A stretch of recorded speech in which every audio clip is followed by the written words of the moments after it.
আজকে আমি আলোচনা করব দর্শনের সাথে বিজ্ঞানের সম্বন্ধটা কি। তো এটা আলোচনা করতে গেলে আমাকে প্রথমেই বুঝতে হবে যে দর্শন কি ও বিজ্ঞান কি।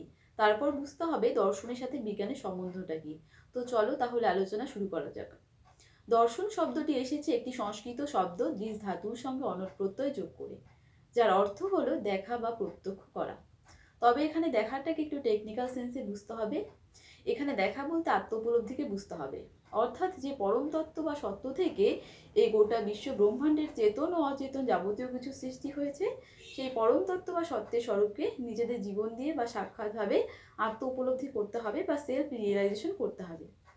আর তাই ভারতীয় দর্শন শব্দটির অর্থ হলো সত্য উপলব্ধি বা তত্ত্ব উপলব্ধি, ট্রুথ রিয়েলাইজেশন বা সত্য দর্শন ও তত্ত্ব দর্শন, ভিশন অফ ট্রুথ।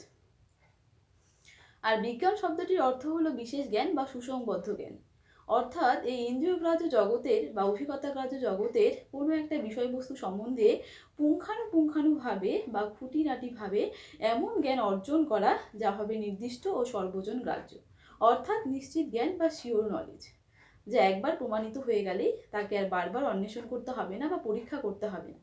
অর্থাৎ বিজ্ঞানের জ্ঞানটা হলো অপরিবর্তনীয়, স্থির ও স্ট্যাটিক। বিজ্ঞান ও দর্শনের মধ্যে কয়েকটি বিষয়ে সাদৃশ্য আছে, যেমন বিজ্ঞান ও দর্শন উভয়েই জটিল ও কঠিন বিষয়কে সহজ সরল করে ব্যাখ্যা দেওয়ার চেষ্টা করে। উভয়েই অভিজ্ঞতায় পাওয়া বৈচিত্র্যকে বা খণ্ড খণ্ড অংশগুলিকে ঐক্যবদ্ধ করে। উভয়েরই একমাত্র লক্ষ্য হলো সত্যজ্ঞান লাভ করা। ইত্যাদি সাদৃশ্যের জন্য বিজ্ঞানকে দর্শনে ও দর্শনকে বিজ্ঞানে পরিণত করার চেষ্টা করা হয়েছে। তবে এই চেষ্টা সফল হয়নি।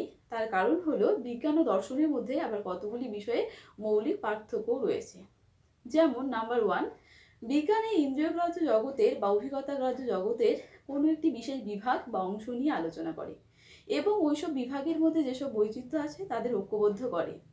আর তাই বিজ্ঞানের জ্ঞান হলো খণ্ডজ্ঞান আর বিজ্ঞানের ঐক্য হলো খণ্ড ঐক্য। আর দর্শন এই ইন্দ্রিয়গ্রাহ্য জগতের উৎসমূলের পেছনে যে মূল তত্ত্ব রয়েছে সেই মূল তত্ত্বের স্বরূপ নিয়ে আলোচনা করে। আর তাই দর্শনের জ্ঞান হলো অখণ্ড বা সমগ্রতার জ্ঞান, আর দর্শনের ঐক্য হলো সামগ্রিক ঐক্য। নাম্বার টু, বিজ্ঞানে ধর্ম ও নৈতিকতার কোনো স্থান নেই, কেননা বিজ্ঞানের ভিত্তি হলো পর্যবেক্ষণ ও পরীক্ষণ। পর্যবেক্ষণ ও পরীক্ষণে যা ধরা পড়বে বিজ্ঞান তাই বলবে।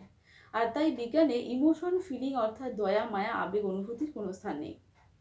অপরদিকে দর্শন আলোচনার ক্ষেত্রে মানুষের জীবনের আদর্শ হিসেবে, অর্থাৎ মানুষের জীবনযাত্রার প্রণালী বা আচার আচরণ কেমন হওয়া উচিত সেই প্রসঙ্গে ধর্ম ও নৈতিকতার প্রসঙ্গ অনিবার্যভাবেই উঠে আসে। নাম্বার থ্রি, বিজ্ঞান ও দর্শন উভয়েরই একমাত্র লক্ষ্য হলো সত্যজ্ঞান লাভ করা। তবে বিজ্ঞানের ক্ষেত্রে এই সত্যতা আমরা অভিজ্ঞতার মাধ্যমে যাচাই করতে পারি বা পর্যবেক্ষণ ও পরীক্ষণের মাধ্যমে যাচাই করতে পারি, কেননা বিজ্ঞানের ভিত্তিই হলো পর্যবেক্ষণ ও পরীক্ষণ। বিজ্ঞানের পরীক্ষাগার বা ল্যাব আছে, আর সেই পরীক্ষাগার বা ল্যাবে কোনো একটা বিষয়বস্তু একবার সত্য বলে প্রমাণিত হয়ে গেলেই সেই সত্যতাকে সবাই নির্দ্বিধায় গ্রহণ করতে বাধ্য।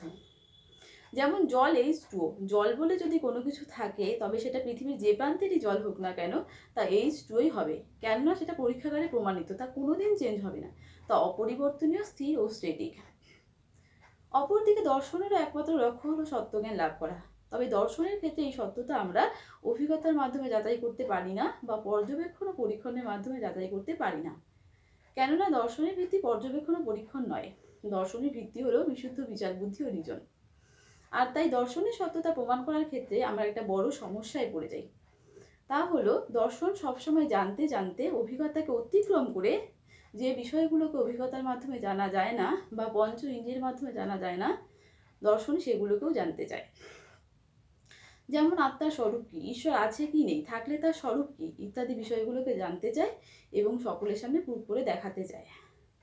তবে সকলের সামনে সেগুলো প্রুফ করে দেখাতে পারে না বলে দর্শন সেখানে হোঁচট খায়, কেননা আত্মা, ঈশ্বর ইত্যাদি অতীন্দ্রিয় বিষয়গুলি পর্যবেক্ষণ ও পরীক্ষণের বিষয় নয়, এগুলো হলো উপলব্ধির বিষয়।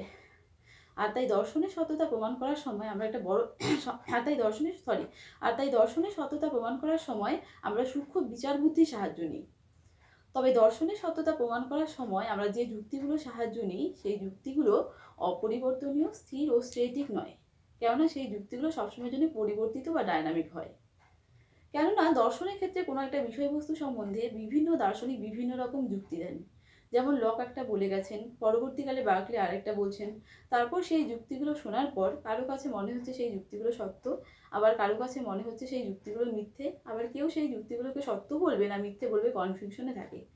সুতরাং দেখা যাচ্ছে যে দর্শনের সত্যতা প্রমাণ করার ক্ষেত্রে আমরা কখনোই কোনো নির্দিষ্ট বা সর্বজন গ্রাহ্য উত্তর পাই না, অর্থাৎ নিশ্চিত জ্ঞান বা শিওর নলেজ পাই না। কেননা দর্শনের মতটা হলো এক ধরনের এলোমেলো বা র্যাম্বলিং, তা সবসময়ের জন্যই পরিবর্তিত হয়। তাহলে দেখা যাচ্ছে যে দর্শনকে কোনোভাবেই বিজ্ঞানে পরিণত করা যাচ্ছে না, কেননা বিজ্ঞান ও দর্শনের মধ্যে বিষয়বস্তুগত পদ্ধতিগত নানা পার্থক্য আছে। যেমন বিজ্ঞানের বিষয়বস্তু হলো ইন্দ্রিয়গ্রাহ্য জগৎ বা অবভাস, অর্থাৎ বিজ্ঞান শুধুমাত্র এই ইন্দ্রিয়গ্রাহ্য জগৎ বা অবভাস নিয়ে আলোচনা করে। আর দর্শনের বিষয়বস্তু হলো ইন্দ্রিয়গ্রাহ্য জগৎ বা অবভাস এবং তত্ত্বের স্বরূপ বা অতীন্দ্রিয় বিষয় দুটোই। বিজ্ঞানের আলোচনা পদ্ধতি হলো পর্যবেক্ষণ ও পরীক্ষণ, আর দর্শনের আলোচনা পদ্ধতি হলো বিশুদ্ধ বিচার বুদ্ধি ও রিজন। এইসব পার্থক্য থাকা সত্ত্বেও বিজ্ঞান ও দর্শনের মধ্যে সম্পর্ক অত্যন্ত ঘনিষ্ঠ, কেননা সত্য লাভের লক্ষ্যে বিজ্ঞান ও দর্শন একে অপরের উপর নির্ভরশীল ও একে অপরের পরিপূরক। যেমন দেশ, কাল, কার্য, কারণ ইত্যাদি প্রত্যয়গুলোকে বিজ্ঞান যখন বিনা বিচারে মেনে নিয়ে আলোচনা শুরু করে, তখন বিজ্ঞানকে দর্শনের ওপরেই নির্ভর করতে হয়, কেননা এগুলোর প্রকৃত স্বরূপ নির্ধারণ করা শুধুমাত্র দর্শনের পক্ষেই সম্ভব। আবার দর্শন যখন এই ইন্দ্রিয়গ্রাহ্য জগৎ বা অবভাস সম্পর্কে আলোচনা করে, অর্থাৎ জড়, মন, প্রাণ ইত্যাদি সম্পর্কে আলোচনা করে, তখন দর্শনকে বিজ্ঞানের ওপরেই নির্ভর করতে হয়, কেননা এই ইন্দ্রিয়গ্রাহ্য জগৎ সম্পর্কে প্রয়োজনীয় তথ্য বা উপাদান বিজ্ঞানের পক্ষেই দেওয়া সম্ভব। আবার বিজ্ঞানের খণ্ড খণ্ড জ্ঞানগুলি দর্শনের অখণ্ডতায় ঐক্যবদ্ধ হয়েই সার্থক পরিণতি লাভ করে। সুতরাং দেখা যাচ্ছে যে বিজ্ঞানের আদিতেও দর্শন আর অন্তেও দর্শন। আর তাই বিজ্ঞান ও দর্শনের সম্পর্কে ঘনিষ্ঠতা প্রসঙ্গে অধ্যাপক ওয়েবার বলেন যে দর্শন ছাড়া বিজ্ঞান আত্মাহীন দেহ, আর বিজ্ঞান ছাড়া দর্শন দেহহীন আত্মা। তো আজকের আলোচনা এই পর্যন্তই।